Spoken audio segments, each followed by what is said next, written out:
My parents made me carry my sister's train at her wedding while telling guests I was just the helper. But they didn't know I was hiding something in my purse that would change the whole reception. I'm a 32 female. My younger sister is 29.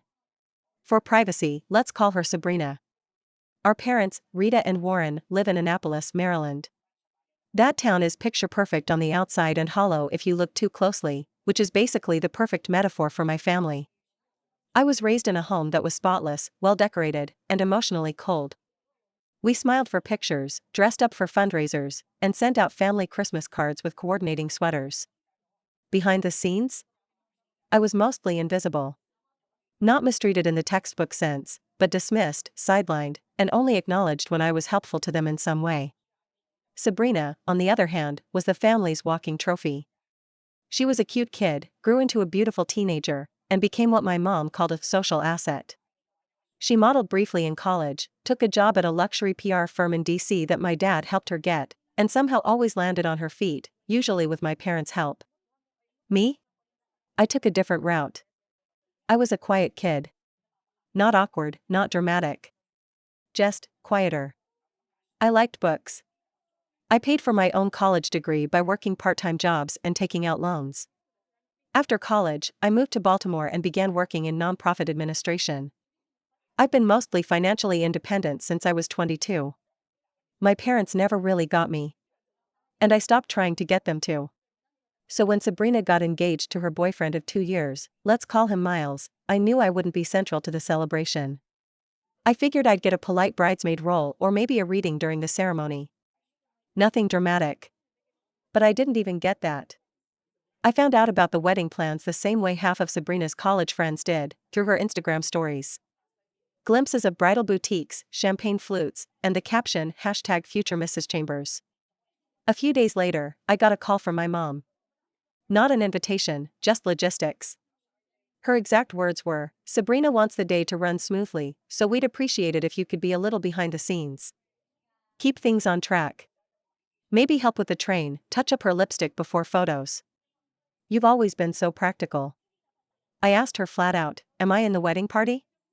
She paused for maybe 2 seconds and said, "Not officially, no. But you'll be more useful this way." That phrase still echoes in my head. More useful this way. I swallowed the hurt. I told myself it didn't matter. I even took time off work, booked my own hotel, and offered to arrive early to help with setup. Because that's what I've always done. Be the steady one. The helper. The wedding was set at a high-end vineyard outside Charlottesville, Virginia. Gorgeous scenery. Outdoor ceremony. Crystal chandeliers in the reception hall.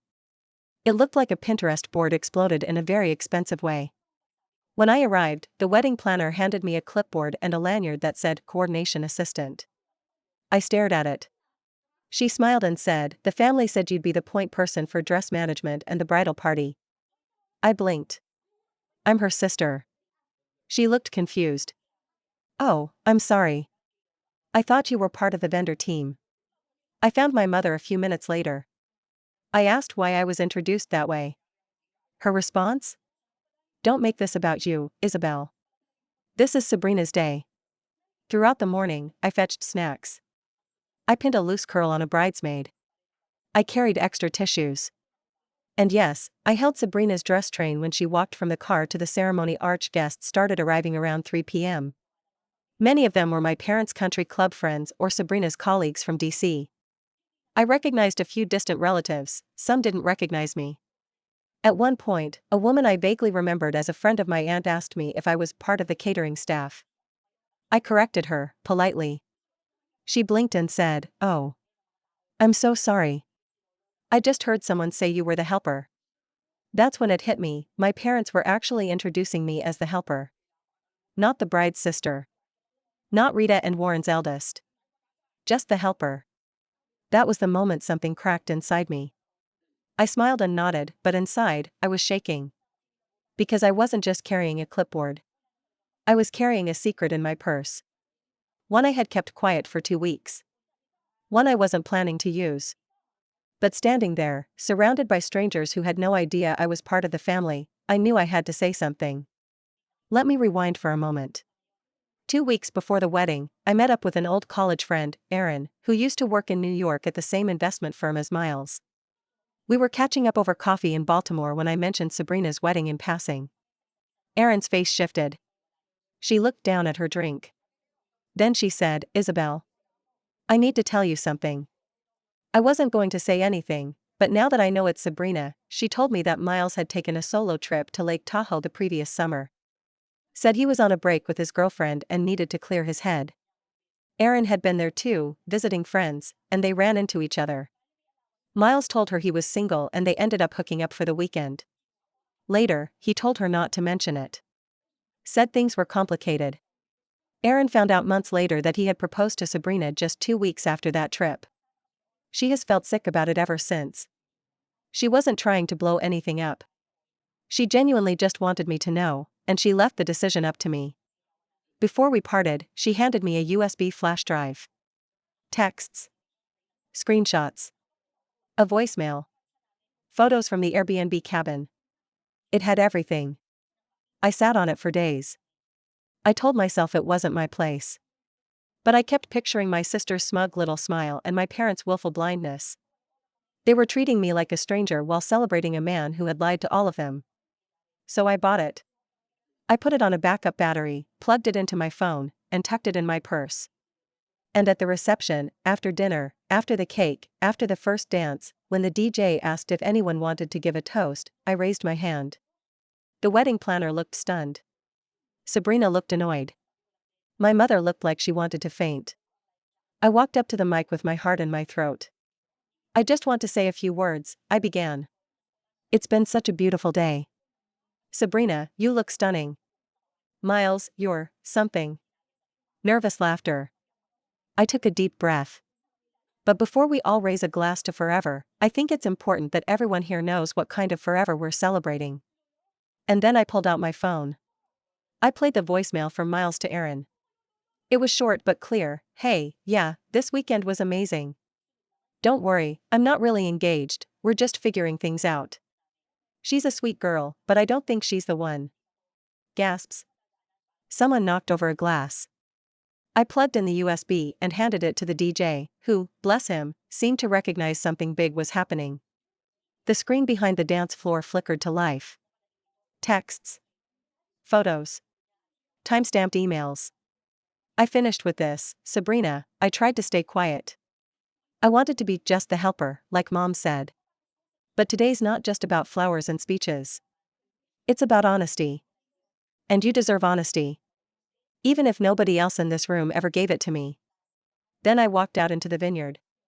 I could hear shouting behind me, a chair scraping, someone crying. I didn't turn back. I walked past the hedgerows, heels crunching into the gravel path, heart pounding like it was trying to climb out of my chest. The sky had turned dusky pink and gold, and the vineyard's rows stretched in solemn, echoing lines in front of me. My legs carried me, but I couldn't feel my feet.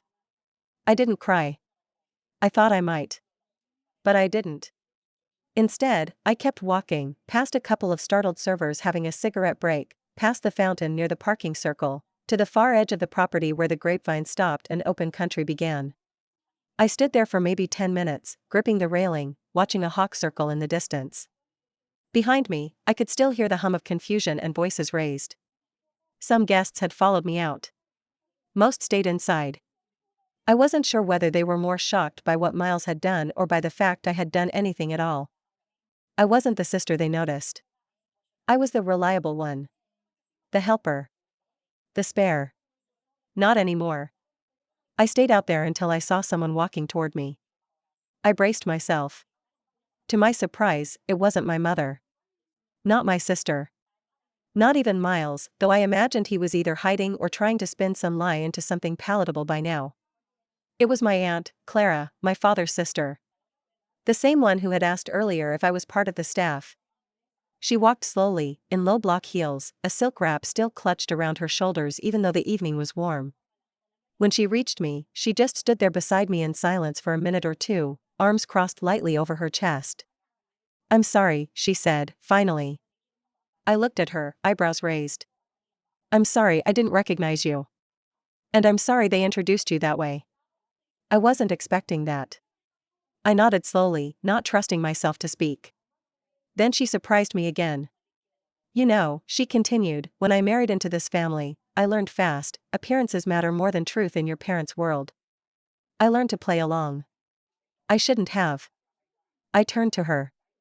Why didn't you say anything before? She shrugged lightly. Because I thought silence kept peace. But it just kept the cycle going.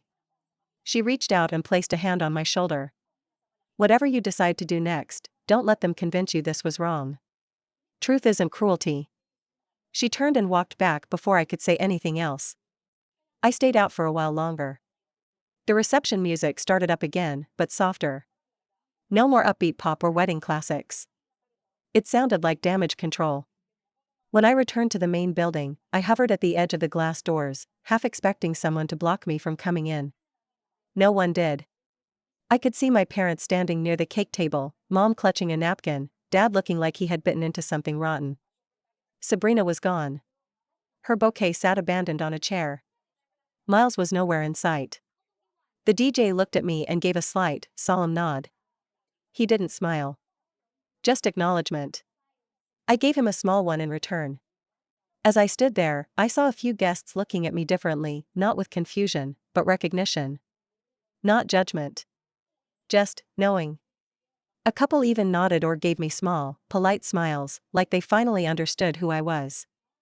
And not because of what I'd said, but because I'd finally said it. Then I saw my mother walking toward me. Her face was tight, controlled. That veneer she always wore in public hadn't cracked, but it was straining. She stopped a foot away from me and said in a hushed tone, "We need to talk." I looked at her, took a breath, and said, "No. You need to listen." Her mouth twitched like she was about to protest, but I held up a hand. "Just once," I said quietly, "you're going to listen." She crossed her arms, tightly. Defensive already. But she didn't interrupt, which was as close to cooperation as Rita Morrison ever got. I continued. "You and Dad have always made it clear who mattered in this family. Sabrina got the spotlight, and I got the clipboard. Fine. I accepted it. I built my own life. But then you invited me here, not as your daughter, not as her sister, but as some kind of backstage crew. You introduced me to people as the helper. You made me invisible. Again." Her lips parted. I could see the beginnings of a line forming, probably something about family roles or how I was taking things too personally. But I didn't give her the chance. You don't get to make me invisible and then act shocked when I finally make myself seen. You wanted a quiet, obedient daughter standing off to the side while Sabrina married a man who lied to her face. And when I brought the truth out, you acted like I set fire to the church. She glanced around quickly, like she was afraid people were watching. They weren't. Not closely, anyway. Most were busy trying to figure out if the event was still salvageable. "I didn't ruin her wedding," I said. "Miles did that all by himself. I just made sure she knew." Rita's face hardened. "There's a time and place for things, Isabel." "No, Mom," I replied, letting my voice rise just slightly, "you just mean there's a time and place that's comfortable for you. You raised us to put appearances above truth. I'm done with that. I told the truth. It's not my job to package it pretty." We stood there for a long beat. Finally, she spoke. "You've always had a chip on your shoulder." I laughed once, dryly, without humor. "No, Mom. I've had a mirror. You just never liked what I saw in it." She didn't respond. Just turned away and walked toward the bar. I let her go. I turned and made my way back toward the outdoor patio area, where the string lights cast soft gold shadows across the brick floor. The air had cooled, the scent of wine and roses faint under the shifting breeze. As I walked, I caught eyes with a few guests. There was discomfort in some of their expressions. Sympathy in others. And a few held something else entirely, curiosity, maybe. Or admiration. But then I heard my name, quietly, tentatively, from behind. I turned and saw Nathan, one of Miles's college friends. We had met briefly during a family dinner last year. He was one of the few people at this wedding who'd treated me like a human being all day. We'd shared maybe 2 real conversations ever, but there was always a quiet understanding between us. He hesitated. "Hey. I just wanted to say, you were brave. I blinked. No one in my family had ever said that to me. Not once. Thanks, I said. I wasn't sure how it would go. You did the right thing, he said, voice low. We all saw how they treated you today. And I always thought Miles was full of crap. That made me laugh. Really laugh, for the first time that day. Nathan smiled. Well, I guess this won't be a weekend anyone forgets. I nodded. No. I don't think it will. He glanced back toward the building. If you want to get out of here, I'm heading back to the hotel soon. There's a bar next door. Quiet. Cheap drinks. Real people. I looked past him, toward the reception hall, then back at him. I might take you up on that. He nodded again, not pushing. As he walked away, I stayed rooted to the patio for another few minutes, watching Sabrina's florist dismantle an arch made of white roses and eucalyptus. Guests were milling around now, small clusters forming, some people clearly ready to go, others trying to act like nothing had happened. I spotted Sabrina again for the first time since the reception speech. She was standing with her shoes off, in the far corner near the caterer's station. A bridesmaid hovered beside her, saying something I couldn't hear. Sabrina's face was unreadable. Her posture had changed, her arms hung limp at her sides. No smile. No tears. Just shock. Our eyes met across the patio. She didn't move. I didn't either. I thought she might come over. Or yell. Or say anything at all. But she didn't. And after a moment, I turned away first. I walked slowly toward the front of the venue, my steps steady, my heart quieter now. I could feel something heavy sliding off my shoulders. A kind of release. Not joy, not yet. But peace. I didn't know what Sabrina was thinking as I walked away. Maybe she was already rewriting the story in her head, deciding I had ruined everything, casting herself the victim once more. Or maybe, she was starting to realize what it felt like to be blindsided by someone you trusted. Maybe she was finally standing in my shoes. I didn't need to know. At the valet stand, I pulled out my phone to call a car. As I waited, I opened a group text I hadn't touched since the week before, family wedding chat. I typed only one sentence, thank you all for finally showing me where I stand, now watch where I go. Then I left the group. Back in Baltimore, things were quiet at first. My phone stayed mostly silent the next day, no texts from my parents, no apology from Sabrina. Not even one of those weird family group emails my mom sends when she wants to pretend everything's fine and use passive-aggressive recipes as weapons. 3 days later, I got a formal envelope in the mail. No return address, but I knew that handwriting. Inside was a letter from my father. Terse. Cold. Something about deep disappointment, shame to the family, and long-term consequences. He said my actions were cruel, that I'd humiliated Sabrina and embarrassed them in front of important people. There was not a single mention of Miles's betrayal. Not one word about what he did. I took the letter, slipped it back into the envelope, and scribbled on the front in Sharpie, you raised me to hide truths for appearances. I refuse. That's your shame, not mine. Then I mailed it back. I blocked their numbers the next day. Here's where the real revenge started, not in the dramatic mic drop moment at the wedding, but in the quiet, daily reclaiming of my own life. I started seeing Aaron more regularly. Not in a romantic way, but as a friend. We got lunch every other week, swapped family horror stories, and found real comfort in each other's experiences. She told me I'd done more for her than she'd expected. That she'd felt dismissed for so long, and now, because of me, she felt heard. I didn't realize how much that meant to me until I heard her say it.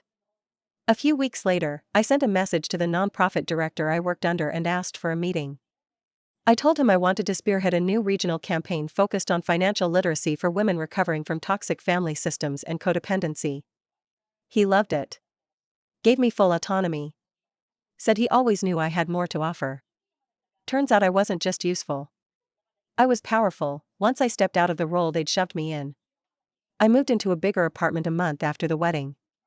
Same neighborhood, but more sunlight. More space. I didn't tell anyone. Not even mutual family friends. I didn't owe updates to people who didn't know my birthday. And then something strange happened, people did start reaching out. Quietly. Softly. An older cousin who'd seen the wedding drama unfold messaged me to say, "I felt the same way for years. Thank you for standing up. You gave a lot of us courage." Even Aunt Clara emailed me a few months later. Said she'd told my parents she didn't agree with how they treated me and that she was going low contact with them herself. She wanted to stay in touch. I said yes. It's wild how the truth, uncomfortable, unpolished truth, can ripple outward like that. The same family system that relied on everyone staying silent was unraveling because one person spoke out. Not with violence. Not with rage. Just the truth. And then, about 3 months after the wedding, I got a card in the mail. Not from my parents. Not from Sabrina. It was from Miles. No return address. Just his scratchy handwriting.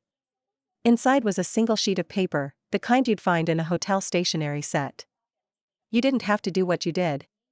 But you were right to. I told myself lies to make what I did seem okay. Thank you for not letting me get away with it. I'm sorry, for everything." That was it. I didn't respond. I didn't need to. He lost everything that day, not because of me, but because of himself. And Sabrina? From what I heard through mutual acquaintances, she tried to spin the story. Claimed she knew about the cheating but forgave him, only to have the wedding ruined by a jealous sister. But the narrative didn't stick. Too many people had seen the proof. Too many heard the voicemail. The glossy, perfect image my parents had worked decades to preserve shattered, and for once, they couldn't control the damage. Sabrina moved back home with them for a while. Then I heard she quit her job to focus on herself. The same girl who once accused me of being emotionally boring for working at a nonprofit was now the subject of whispered pity. But I didn't gloat. That wasn't the point. My revenge wasn't watching her fall. My revenge was rising anyway. A few weeks ago, I saw Nathan again, the guy from the wedding who'd offered me a drink when everything blew up. We grabbed coffee. Then dinner. Then dinner turned into 2 more dates. He told me the thing he admired most about me wasn't what I did, it was that I walked away afterward. I liked that. I still don't talk to my parents. They haven't tried again. Not really. One card came at Christmas. I threw it out without opening it. Sabrina emailed me once. Said she wanted to clear the air. I didn't answer. She already had the truth. What she did with it wasn't my responsibility. For the first time in my life, I am not defined by how useful I am to people who don't see me. And if you're wondering whether I'd do it all again? Yes. Every last second of it. Because for once, I wasn't just the helper. I was the storm. I was the mirror. And I was the moment they all finally saw who I really was. My parents made me assist at my golden child sister's wedding instead of including me as family. They introduced me as just the helper to guests. But I had proof in my purse that her fiancé had cheated. I exposed it during the reception. My sister's perfect day fell apart, and so did my family's illusion of control. I walked away, rebuilt my life, and discovered the best revenge isn't cruelty, it's truth, peace, and finally, freedom.